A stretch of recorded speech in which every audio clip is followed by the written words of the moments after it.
Me, I got cancer, and I am 36.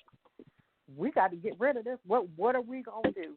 And it was just like God just gave me that strength, and not only him, but my village, my survivors, my supporters, came, and we got through it. So yes, not only having that support system, if you don't have it, you got to build it by any means necessary.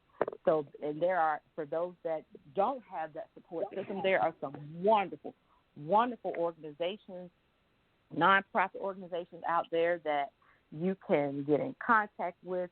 One being, again, for the rest of us, that will provide wonderful information and resources for you. A lot of online support groups. I know I'm a part of a couple of them. One is called Victorious Fallon, the Breast Cancer the Survivor Crusader, excuse me. So, just going on there. I think Susan G. Colvin has an online support group. And if you ladies know any of them, feel free to throw some out for those that don't have that support system. So thank you for that. Well, ladies, we are going to end this show on a positive note. Like I said, we started a brand new year, so happy New Year to both of you. And I've been watching. I have been watching watching you ladies on social media, and especially Delta. You've had an awesome holiday season, Christmas season. Because I watched you. Oh my gosh, I watched you, and you guys went to New York. I mean, it was just wonderful. Nanny, what did you do for the holidays? Unfortunately, for the holidays, I was sick. And so I didn't do much. Oh. Yeah, I was, just really down and out because last year for the holidays I was just getting out the hospital because I had kidney failure, and so I had high hopes, but I didn't let it bother me too much because I was still alive and I was still here. I still got my son over his gift. And I took that, and I was just satisfied with that. And then after I told them, once we kind of get settled a little bit, we are going to have that Christmas dinner that I didn't get a chance to eat. Absolutely. You can have that Christmas dinner anytime you want to throughout the year. So, like they say, life is a special occasion. Absolutely. That it is. So do you ladies have anything that you are looking forward to in this new year? We made it into 2020. We started a new decade. Anything that you're looking forward to in this new year? Delta, I'll start with you. Yeah. My New Year's resolution was just to literally make it through this new year. I'm just trying to survive and thrive along the way. Because I'm this is my family's new normal. We're still getting used to it. As long as I'm doing well. My first scans that I had last month were awesome. I was responding to treatment really well. We started a new year off and right. That's awesome news. Yeah, that was an awesome start to my new year, to my holidays, because I had to find out my scan results the day before Christmas Eve. So, I was like, oh, Lord. But luckily it was good news. But, yeah, this year is going to bring a lot of changes for my family. I'm probably going to be putting my girls into school for the first time in their lives. We've always homeschooled. I love homeschooling, but, just changes and learning to know, what you need to let go of and, different seasons of life. So we're excited about know, it. too. Yeah. And just know, too, I'm a kindergarten teacher, so if you ever have any questions, any concerns, you know how to get in touch with me. I am here to support you. Thank you. Absolutely. Nanny, what are you looking forward to in this new year?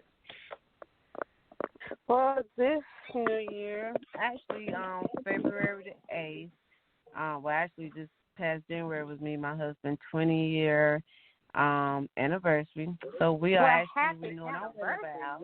Yes.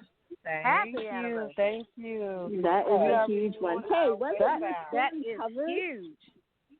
Yes, I heard about your story about you guys having your vow renewal, right? Yep. We're gonna actually do that on February the 8th, and I'm excited about that because when we first got married, we didn't have a wedding. We just went to the courthouse, and so I always wanted to have a wedding. And so when I found out I was sick, I really put that into action.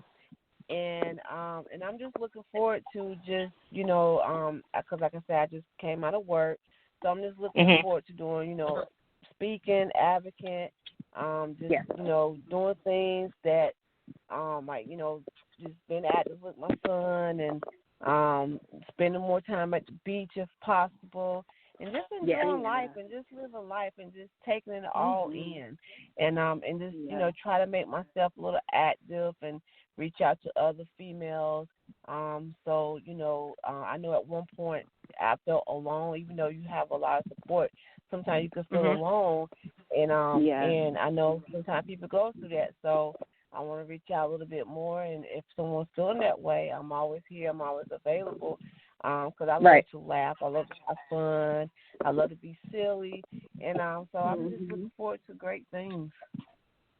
Okay, and before we end this wonderful, wonderful show, any advice that you would give to someone that has been diagnosed with metastatic breast cancer? What's one piece of advice that you would give to that person? Deltra, I'll start with you.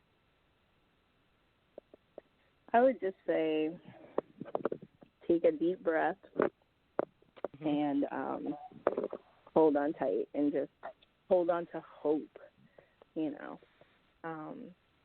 because I really feel like it's been the hardest thing in my life, but I have to remind myself, like, hey, but I'm still breathing, I'm still getting through it, like, maybe in my head, it's like, still, I know for a lot of people, especially people who either have a family history, so they worry about it, or they are, a survivor and they're worried about recurrence, and to them it could seem like, the worst possible thing that could happen. And it can definitely feel that way and feel very crushing, but you just have to remind yourself that you can get through, anything that is basically, any weight that is put on your shoulder. You just have to take a deep breath and also feel confident in whatever plan is put in place. Makes a big difference. Like, so many people told me when I was in that space, when I was diagnosed and I was in a fog for the first few days or so, and just devastated. So many people are like, just breathe, practice self-care, cling to, the people around you for support, and also to just know that once you have a plan in place, you'll feel better. And I found it was true for me, because that's when I felt like I was, fighting back. Once I had a treatment plan and, like, this is what we're going to do, I feel confident, and I feel confident in the team that I have working with me. So that's the advice I'd give. Great advice. Nani, what advice would you give? One of the biggest advice I would give, which is something I always say, is to please listen to your body. Listen to that inner voice if you feel that something isn't right, doesn't seem right. Even it doesn't hurt just to check it out, and to always ask questions if you don't know, because of the fact that I really wish that, looking at my report, if I understood that report, I could have made better choices. And then, I could have had treatment a long time ago. And you just can't assume from what these places tell you, because they're not obligated to tell you. I was told by one of the radiologists there that, and that's a whole other issue, but the insurance company is only obligated to tell you certain things. So you just have to listen to your body. Even if your insurance don't cover it, it is worth to take money instead of buying them new pair of shoes or getting your hair nails to go and get whatever test that's possible, so that way you can kind of get any type of treatment, much sooner. That would be my biggest advice. And like she said, like that you said, have hope, have faith, and just because it's having stage 4, it don't have to be a death sentence. You just have to make the best of life.